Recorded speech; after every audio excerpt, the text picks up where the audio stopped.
अमरावती विधान परिषदेचे काँग्रेस उमेदवार रुग्णालयात भरती। प्रचार सोडून हर्षजित देशमुख रुग्णालयामध्ये ऍडमिट झाल्यामुळे दबाव असल्याची चर्चा। तर देशमुख मॅनेज झाले, त्यांनी 10 ते 15 कोटी घेतल्याची चर्चा। यशोमती ठाकूर यांचा दावा। विधान परिषद निवडणुकीत पैशांचा मोठ्या प्रमाणात वापर। निवडणूक धनदांडग्यांची झाली आहे। शिंदेच्या शिवसेनेचे नेते हेमंत पाटलांचा महायुतीला घरचा आहेर। राजूरकरांच्या प्रचाराकडे पाठ फिरवली। कृषी मंत्री दत्तात्रय भरणेंकडून शेतकऱ्यांची थट्टा। तुम्ही मोठी माणसं, मी साधा माणूस। शेतकऱ्यांशी बोलताना भरणेंचं वक्तव्य। जळालेल्या ऊसाचा पंचनामा करण्याची शेतकऱ्याची मागणी होती।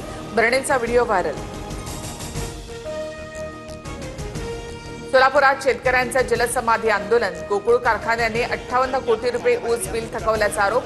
मागील 17 दिवसापासून उपोषण। प्रशासनाने दखल न घेतल्यामुळे शेतकरी आक्रमक। मुंबईमध्ये नोकरीसाठीही मराठी माणसावर अन्याय। नोकरी.com आणि लिंक्डइनवरील जाहिरातीमुळे वाद। फक्त गुजराती आणि मारवाडी उमेदवारांना प्राधान्य। मराठी एकीकरण समिती आक्रमक। संबंधित कंपन्यांवर कारवाईची मागणी।